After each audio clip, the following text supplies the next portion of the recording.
जब से प्रदेश में सुखविंदर सिंह सुक्खू जी की सरकार आई है, जितना भी समय निकला है वो पूरा भ्रष्टाचारों में संलिप्त होकर के निकला है।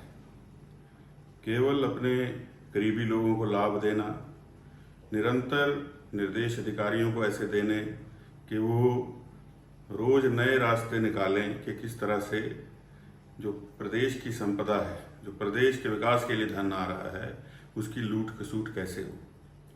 हाल ही में जो प्रदेश का मार्केटिंग बोर्ड है, उसमें जितनी भी सब्जी मंडियां हैं उनकी डिजिटाइजेशन के लिए जो है वो निविदाएं बुलाई गई। 4 कंपनियां जिनकी निविदाएं बुलाई गई, और जब निविदाएं बुलाई एमडी ने तो उसमें एक भी क्वालिफाई नहीं हो रही थी, तो उन्होंने इस पर आपत्ति दायर की। लेकिन आनन फानन में जो विभाग के सचिव हैं और अभी चेयरमैन भी हैं, उन्होंने जब एमडी छुट्टी पर थे तो एमडी कार्यालय में जा कर के जो मार्केटिंग बोर्ड है उसके कुछ सदस्यों को बुला करके 7 करोड़ में एक कंपनी को ये काम दे दिया, और जिसमें कि जो वित्तीय नियम हैं प्रदेश सरकार के उनकी भी अवहेलना की। और ये भी हैरानी की बात है कि प्रदेश की मंडियों के पास इतना पैसा ही नहीं है।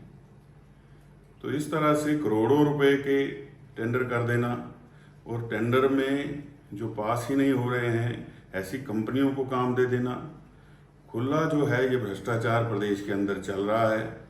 इस सारे की जांच होनी चाहिए। और यही नहीं है, प्रदेश के अंदर जो परिवहन निगम है उसमें जो एडीबी का पैसा आ रहा है उस पैसे का पूरा दुरुपयोग किया जा रहा है। मुख्यमंत्री जी के चुनाव क्षेत्र के अंदर एक बहुत बड़ा होटल जो है वो पर्यटन निगम बना रहा है, और वो जिस ज़मीन पर बन रहा है वो सेरीकल्चर की ज़मीन है, और एक समय पर वो निजी भूमि थी और इसलिए दी गई थी ताकि वहाँ पर सेरीकल्चर का काम हो सके। और अब उस भूमि को एकदम से बदल करके पर्यटन निगम को दे दिया गया, और वहाँ एडीबी के पैसे से होटल बनना शुरू हो गया। और जो उसमें L1 था उसको बुलाया गया, उस L1 को काम ना दे करके उसको रिजेक्ट करके L2 को वो काम दे दिया गया, और ऐसे रेटों पर दे दिया गया जो कि टेंडर में के नॉर्म्स में ही नहीं थे। और ये मामला ग्रीन ट्रिब्यूनल में भी चल रहा है कि भूमि जो है सेरीकल्चर की थी, किस प्रकार से ये जो है यहाँ पर होटल बन रहा है। और यही नहीं है, कई ऐसे मामले हैं जो पर्यटन निगम के काम चल रहे हैं, उनके टेंडरों में भारी अनियमितताएं जो हैं वो इस दौरान हुई हैं, और भ्रष्टाचार के अनेकों मामले हैं। और ये केवल वर्तमान सरकार के समय में ऐसी प्रथा शुरू हुई है कि कई अधिकारियों की शिकायतें जो हैं वो आला अधिकारियों तक पहुंची हैं कि किसने कहाँ कितने का लेन देन किया है, लिखित रूप में।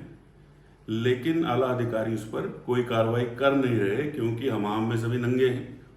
और कौन कौन से अधिकारी हैं जिन्होंने अभी तक के सुक्खू सरकार के कार्यकाल में प्रदेश के अलग अलग हिस्सों में ज़मीनें ली हैं, और छोटी मोटी ज़मीनों का लेन देन नहीं है, रजिस्ट्रियाँ हुई हैं, और कुछ तो कांगड़ा के अंदर है। और ये प्रदेश की जनता को समझना होगा कि शुरू से ही सरकार जो है इसकी बुनियाद झूठ पर लिखी है। सुखविंदर सिंह सुक्खू जो है वो निरंतर झूठ बोलते हैं। वो तो यहाँ तक बोल देते हैं कि मेरी पत्नी का मायका जो है वो देहरा में है, जबकि वो देहरा की है ही नहीं। वो देहरा के लिए उनका कोई योगदान नहीं। जो लोग अपने चुनाव क्षेत्र नदौन के अंदर सुधार नहीं कर पाए अभी तक, तो देहरा का क्या सुधार करेंगे।